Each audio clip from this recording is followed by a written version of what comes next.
있고 아니면 이제 뭐 이거는 그냥 그림 올림픽 평창 올림픽 마스코트죠. 이제 그 그림을 이제 6개로 쪼개봤어요.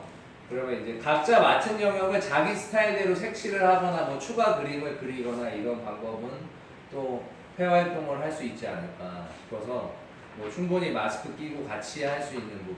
그래서 이제 전체적인 회 작품이 나오면 나중에 이제 뭐 농구 수업이라고 하면 이런 부분도 될 것 같아요. 팀의 그 팀마다 프로팀 보면 그 뭐라 그러죠? 엠블럼? 로고 있죠, 로고. 엠블럼이나 로고, 팀 로고를 만들어서 이런 식으로 뭐 픽토그램이 아니더라도 팀 로고를 만들어봐라 해서 공동 작업을 해서 이제 붙여놓으면 농구 수업을 끝날 때까지 이렇게 전시해 놓을 수도 있을 것 같고요. 그래서 방법은 1, 2, 3, 이거는 3가지 방법을 했는데 그냥 단순하게 색칠하기는 사실 의미가 없을 것 같아요. 두 번째는 뭐 이 안에다가 이런 노멀한 그림을 주고 칸마다 뭔가 자기가 의미 있는 문장이나 조금 더 의미 있는 것들을 추가해봐라 이렇게 할 수도 있을 것 같고 그다음 3단계가 그렇죠. 그런 식으로 하면 좋을 것 같고요. 농구 골든벨은 이제 농구 규칙이나 경기 방법 이런 것들 혹은 역사, 인물 이런 영역에 대해서 각자 주는 거죠. 그 영역을 너는 농구 규칙에 대한 퀴즈를 만들어봐라. 너는 농구 뭐 인물에 대해서 너는 농구 역사에 대해서 이제 검색을 해서 각자 퀴즈를 만들어 보라고 하고 한 반에 뭐 30명이면 32개씩만 만들어도 60문항이 생기니까 거기서 조금 제가 걸러주는 거죠. 이제 요거는 어떤 아이디어에서 좀 얻었냐면 용어가 이제 카웃이나 뭐였지? 무슨 프로그램이었지? 카웃 말고 또 뭐였지? 최근에? 소크라테스요? 아니 카웃 말고 퀴즈 푸는 프로그램 있었잖아. 클래스카드요? 클래스카드. 클래스카드나 카웃이라는 프로그램 그런 퀴즈를 아이들한테 온라인으로 받으면 내가 뭐 복사해서 붙여넣기 하면은 금방 한 세트를 만들 수 있으니까 좀 겹치는 건 좀 빼고 문제 이상한 건 좀 걸러내고 해서 나중에는 이제 오프라인에 나와서는 학생들이 제출한 퀴즈를 모두 모아서 학습을 일단 하는 단계가 좀 필요할 것 같고 나중에 이제 3단계에서는 골든벨을 하는데 2가지 형태로 될 것 같아요. 개인전으로 다 해볼 수도 있고 20명 다 앉혀서 그 다음에 이제 2번째 형태는 단체전이죠. 우리가 인문패 뭐 하나패 이렇게 있으면 인문패 1번 주자 1번 퀴즈 나올 때 1번 사람만 나와도 뒷사람들은 관여를 안 하는 거예요. 그리고 여기서 둘 다 맞히면 살아남는 거고 그 다음에 2번 주자 맞추고 하다가 3번 주자가 3번 문제에 가서 얘 여기서 떨어지는 거예요. 그럼 얘는 아웃되는 거고 그래서 계속 문제를 풀다가 마지막 끝까지 살아남는 사람이 있는 패가 우승팀이 되는 방식 뭐 그런 식으로 하면 뭐 나중에 지식적인 차원도 공부도 되고 중간에 한 번 정도는 회화활동으로 지소양을 길러줄 수 있는 컨셉이 될 수 있지 않을까 싶어서 이렇게 온라인과 오프라인을 섞어서 하는 방법을 좀 생각을 해봤습니다.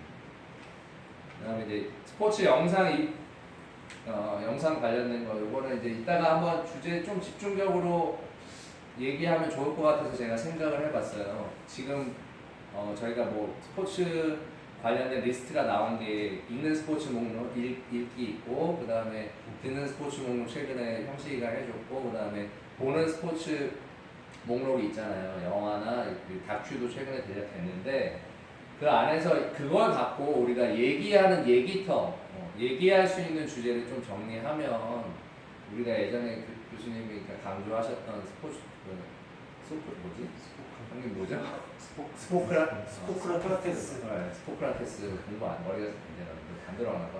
스포크라테스 차원에서의 이런 토론 활동이 좀 될 수 있지 않을까 연결을 해봤고요. 이제 주제 이게 좀 잘렸는데 뭐 아무튼 중요한 거는 이제 그런 식으로 얘기를 하시더라고요. 국어과 선생님은 토론이 좀 재밌게 되려면 찬성하는 입장과 반대하는 입장을 명확하게 할 수 있는 주제를 선정하는 게 가장 중요하다.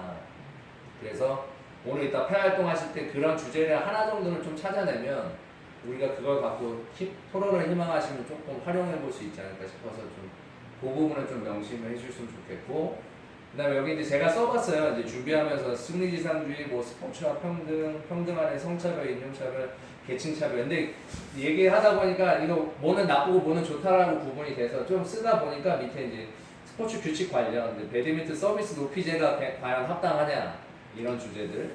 그다음 배구 한 비디오 판독 시스템이 괜찮은가, 어떤가 이런 것들은 조금 주제가 찬반이 나뉠 수 있는 주제들이었던 것 같아서 써봤는데 네, 판돈 비디오를 판돈은 맛있는 걸 먹어야겠죠. 네, 아무튼 그렇게 됐습니다. 그래서 이따가 한번 좀 주제를 한번 저희가 얘기를 조금 해서 주제를 한번 선정하면 두 패니까 두 가지 정도의 주제를 한번 교육적으로 활용할 수 있는 거 오늘 정리해보고 나중에 쌓여가면 토론 주제를 목록화해 놓는 것도 사실 나쁘지 않은 것 같아요. 그래서 이제 이거 토론 주제가 생기면 최근에 이제 뭐 최숙현 선수도 안타깝게 죽었고 배구 선수도 죽었고 이제 온라인 댓글이나 뭐 이런 것도 있을 수 있는데 그런 부분들을 자꾸 스포츠 사회학 차원에서 찾아보면 어떨까. 그래서 1단계는 온라인으로 이제 주제를 제시하는 거죠. 그 다음에 2단계 활용 방법은 오프라인 나와서 패별 토론할 수도 있고요.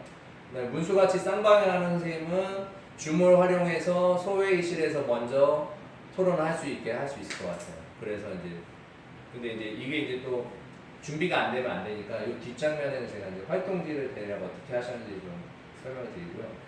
마지막 3단계를 하신대요. 근데 저희 3단계 토론에 대해서는 대표 토론이라고 하더라고요. 한 가지 주제를 정해서 뭐 패가 여러 개가 있으면 거기서 이제 정리돼서 된 내용이 한 번 더 나오고 그걸 갖고 대표들이 나와서 찬성 입장의 대표들, 반대 입장의 대표들이 대표 토론을 하고 나머지는 청중이 돼서 관찰을 한다는 거죠. 그러면 이제 대표 토론에 참가하는 애들은 조금 더 평가할 때 가산점을 좀 주시기는 하셨대요. 네. 그래서 방식이 이런 식으로 하셨더라고요. 저는 그냥 소수점 단위로 주세요. 그러니까 마지막 대표 토론에는 가장 뭔가 평가하는 나름의 기준이 있으신 것 같아요. 그래서 저런 식으로 토론 준비 과정이 개인 토론지를 1차에서 온라인에서 작성하는 거, 주제를 줬으면 거기서 찬성 의견하고 반대 의견을 쓰는 거고, 토론 참여가 이제 패별 참여 기본적인 2단계 참여고, 대표 토론이 이제 3단계 토론 단계로 들어가요. 그래서 요 밑에 뭐 대부분 이제 다른 과 선생님들 평가 기준 보면 인정하냐 불인정하냐 수준에서가 되게 모호하게 많은 것 같아요. 나중에 점수 변화를 많이 줄 수 있게. 근데 저희는 사실 객관화되면은 뭐 1점 하나 개수 하나면 3점 차이 나고 이렇잖아요. 사실 다른 교과에 비교해 보면 상당히 우리는 객관성이 확실하긴 한데 오히려 이 국어과나 사회과 선생님들 평가 기준 보면은 되게 모호하게 돼 있거든요. 그게 좀 더 나중에 나은 부분도 많지 않나 싶기도 하고, 그러니까 평가 기준 나중에 생각하시고요. 일단 이런 예시가 있다라는 안내고요. 여기 보시면 이제 이런 논제로 하셨대요. 세대 간의 갈등 근본 원인은 경제적 갈등이다라는 주제를 주고 용어 정리를 이제 각자 하라고 한 거예요. 근데 이거는 국어 시간이니까 아이들이 지식적인 차원에서 지소양 차원에서 집중적으로 할 수 있기 때문에 가능하지 않았나 싶긴 하고, 저희도 이제 이거 토론 준비는 개인 활동지를 각자 쓰는 거예요. 이것도 이제 토론 점수에서 반영이 되는 거고, 활동지를 다 받아갖고 제대로 충실하게 썼는지 옳은 내용을 썼는지 판단을 하신다고 하더라고요. 그래서 이 논쟁이 1, 2, 3번까지 있더라고요. 자기가 뭐 긍정하는 입장이면 이렇기 때문에 긍정적이다. 근거는 이렇다. 뭐 저 갈등의 경제적 갈등이다, 긍정적이다 뭐 이렇게 쓰고 반대 입장도 쓰는 거죠. 근데 거기서 자기가 더 가치를 두는 쪽에서 토론할 때는 오프라인에서 나와가지고 이제 패별 토론할 때는 이런 식으로 조별 토론지라고 되어 있는데 토론의 양식을 이렇게 주고 이 내용은 얘기를 하면서 정리를 하는 거죠. 이거는 각자 쓰는 게 아니고 토론에 참여하는 학생들이 누구는 이런 내용으로 했다, 이런 내용으로 했다, 긍정한다, 부정한다를 그 사회자가 있고 거기도 이제 마찬가지로 기록자 역할도 있고 뭐 이런 식으로 해서 기록을 하고요.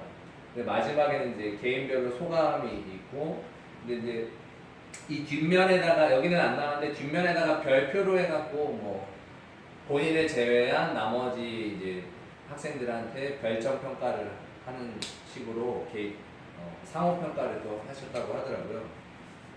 저희도 느끼는 거지만 그런 거 거의 정확하다고 아이들 의견 제시하는 게.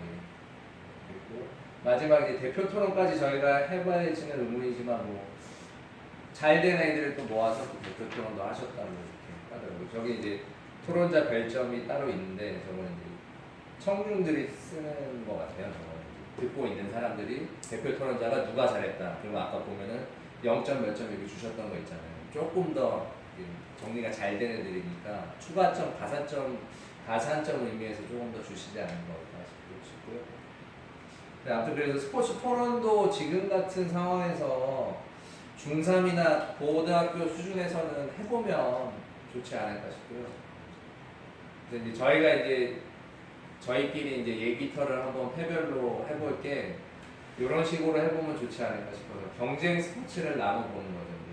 네트형, 영역형, 필드형을 서로 이제 회 안에서 어떤 종목을 수업할 계획인지 이제 좀 얘기를 해보고 자기가 생각하는 경기를 할 수 있는 방법, 코로나를 좀 극복하면서 그런 부분을 좀 정리하시고 그다음에 그 안에서 내가 생각하는 경기를 하면서 생각하는 폐 활동이 어떤 것들이 연결될 수 있나 이렇게 조금 해보시면 될 것 같고 이제 별도로 이제 스포츠 토론에 관련된 거는 한쪽에다가 좀 정리를 해주시면 좋지 않을까.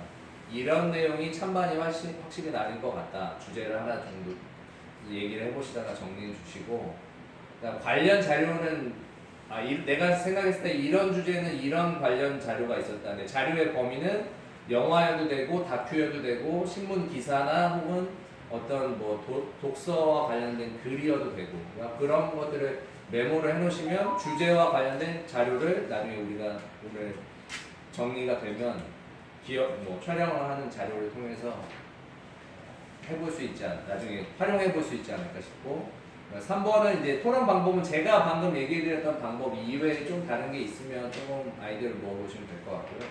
평가 방법까지는 조금 논의를 깊게 안 하셔도 될 것 같은데 그래도 혹시라도 토론이 의미가 있으면 평가를 해주는 게 좋지 않나 싶어서 아무튼 저런 주제로 한번 2차 우리 얘기터를 패별로 해보시고 오늘 워크숍 진행을 마치겠습니다. 근데 이거는 아까처럼 이렇게 그냥 쓰고 붙이지 말고 한번 정리해서 발표자가 발표하고 끝내면 좋을 것 같아요.